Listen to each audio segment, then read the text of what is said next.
আজকে আসলে আমাদের একটু দেরি হয়ে গেল, কারণ হচ্ছে আমাদের টিমগুলোর যেহেতু ক্লাব লাইসেন্সিং ছিল, তো সেখানে কাগজপত্র জমা, আদার্স ফর্মালিটিস সব কিছু মিলিয়ে অনেক সময় লেগেছে এবং এফআইবি কমিটি ওটা যাচাই বাছাই করতে অনেক সময় নিয়েছে, যে কারণে একটু দেরি হয়ে গেছে।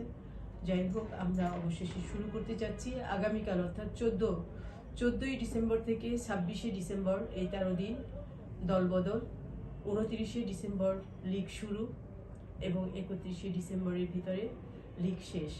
31শে জানুয়ারির ভিতরে লিগ শেষ। এটা সিঙ্গেল লিগ, এখানে 55টা ম্যাচ হবে।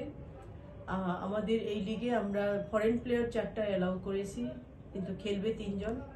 আর এখানে আরেকটা জিনিস আছে, সেটা হচ্ছে যে আমরা এবার এজ লেভেলের উপরে খুব গুরুত্ব দিয়েছি। প্রত্যেকে যারা রেজিস্ট্রেশন হচ্ছে 35 জন সর্বোচ্চ রেজিস্ট্রেশন করতে পারবে একটা ক্লাব, আর সর্বনিম্ন 23 জন।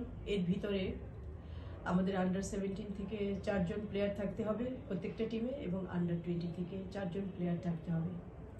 আর যখন ফার্স্ট 11 নামবে মাঠে, সেখানেও আন্ডার 17 থেকে 2 জন এবং আন্ডার 20 থেকে 2 জন নামবে। আর একইভাবে যখন সাবস্টিটিউট নামাবে, তখনও এজ লেভেলে সাবস্টিটিউট এজ লেভেলই হবে। ঠিক আছে, তো এই ছিল আমাদের আজকের অ্যাকচুয়ালি ক্লাবগুলোর সাথে আমাদের আলোচনা। তো আমরা আশা করি আগামীকাল থেকে দলবদল শুরু হবে।